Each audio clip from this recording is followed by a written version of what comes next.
Assalaamu calaykum waraxmatullah. Soomaaliyey awiyadan waxay dunida kaga tageen raad qurux badan iyo taariikh wanaagsan hadday noqoto dhinaca akhlaaqda, dhaqanka, tacaamulka iyo deeqsinimada iyo waxbixinta. Taa oo ku xusan buugga taariikhda, makhraatina ay ka yihiin dad fara badan oo aan Soomaali ahayn sidaan arki doonaba. Waxaa ka mid ah beejajka ama taariikhda quruxda badan ee ka tageen awiyadeen qisadan aadka u quruxda badan ee uu warinaya sheekhan. Turjumaad ayaan saaraynaa insha Allahu tacaala maadaama iyadoo carabi ah aan horey usoo gudbinay oo aan soo gelinay channelka dacwada diinta ee Islaamka. Qaar ka mid ah walaalaha ku xidhan ayaa waxay naga dalbadeen inaan turjunno si ay dad badan oo Soomaaliyeed uga faa'iidaystaan. Kusoo dhawaada barnaamijkeena maanta. يا ربي شكرا هديت قلبي شكرا نورت دربي شكرا شكرا يا رب. qisadani waxay ku bilaabanaysaa sida tan. Sheekhu wuxuu yidhi nin ka soo jeeda jasiiratul carab ayaa wuxuu u imaaday nin u dhashay dalka Pakistan oo meel taagan haddana oynaya. Wuxuu ku yidhi maxaa kugu dhacay oo aad la oynaysaa? ninkii Baakistaanka ah wuxuu qabtay gacanta ninkii ka soo jeeday jasiiratul carab wuxuuna geeyey oo kor istaajiyey meesha qashin qubka ah, yacni meesha wasakhda iyo qurunka lagu daadiyo iyo cuntada soo hadhay. Wuxuuna ku yidhi fiiri meeshan iyo waxa yaala. ninkii wuxuu ku yidhi maxaan ka fiirinaa? Wuxuu yidhi meeshan fiiri cuntadan iyo hilibkan ku dhex jira ee ku daadiseen. Wuxuu ku yidhi maxaa ka macnaa waxan? Waa wax la soo hambeeyey oo ma garatay dadka ayna rabin aynu u baahneen haddii la daadiyo maxaa macnuhu ku jira. Wuxuu ku yidhi macno ma lahan miyaa? Haa ayuu ku yidhi.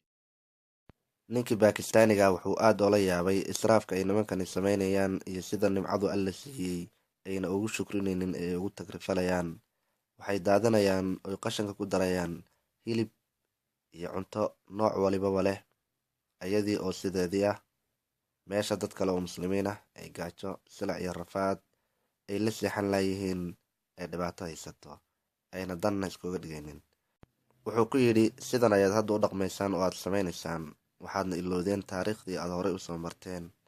wuxuu ku yidhi ninkii u dhashay jasiiratul carab maxay tahay taariikhda aad sheegayso ee aan horey usoo maray? waxa uu ku yidhi marka arrinkan cajiibka ah.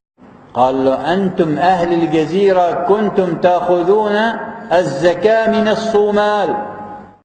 waxa uu ku yidhi waxaad ahaydeen dadkii nun u dhashay jasiiratul carab kuwa ka qaatay sekada dadka Soomaaliyeed, waayo waxay ahaayeen ayagu dad hantiilayaal ah oo alle maal siiyey.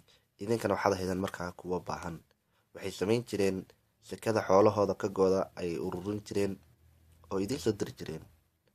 maanta waxaan ognahay in Soomaalidu tahay dad baahan oo aan waxba haysanin, meesha idinkuna aad tihiin dad alle uu maal siiyey.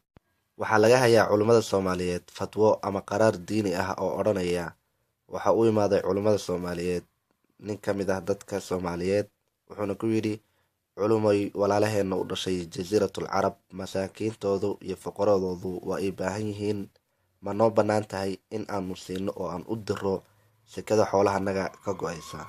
culummadii waa ay fadhiisteen waxayna soo saareen qaraar ah haa way idiin bannaan tahay inaad u dirtaan maadaama aan Soomaaliya laga helaynin masaakiin ama dad fuqaro ah oo baahan oo ah kuwii xaqa u lahaa inay qaataan sekada. waa ay noo bannaan tahay inaan u diro walaalaheena kale ee muslimiinta ah. sidii ayayna sameeyeen, waxayna usoo diri jireen sekada hantidooda kasoo go-da noocay dooniba ha noqoto. waa arrin taariikhda ku xusan oo la wada ogyahay oo mashhuur ah.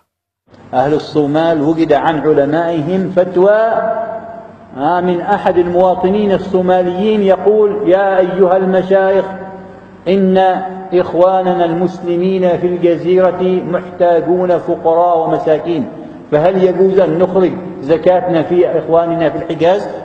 فأجاب علماء الصومال نعم إن إخوانكم محتاجين وأنتم لديكم الفضلة ولا يوجد لديكم الفقير والمحتاج، فأخرجوا زكاتكم في إخوانكم في الجزيرة. هذا اسمع كيف؟ laakiin maanta xaaladdu sidii hore ma ahan, waa ay ka duwan tahay. shalay Soomaalidu waxay ahaayeen dad daragsan oo alle u nimceeyey, maantana xaaladoodu taa waa ay ka fog tahay. waxayna ahaayeen kuwo sameeya waxaan maanta indhaka cuntada iyo waxyaabaha kale aan ku sameyno. sheekh wuxuu khayr ilaha siiye tusaale usoo qaatay reer saba, kuwa uu alle subxaana watacaala kaga warramay qur-aanka kariimka ah. waxayna ahaayeen qoom alle u nimceeyey.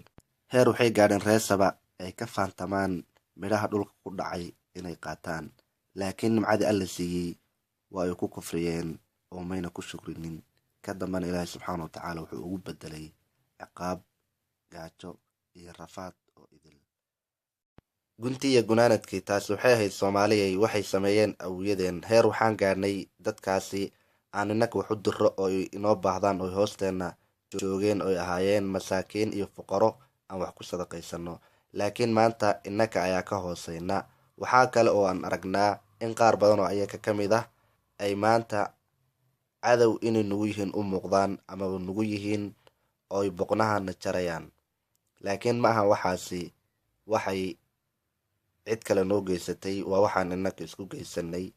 ilaahay subxaana watacaala wixii uuna siiyey ee uu noogu galladaystay ee uu noogu nimceeyey ayaan ka jeesanay oo aan ku kufrinay. ilaahay subxaana watacaala waxaan weydiisanayaa in uu xaqa nagu simo.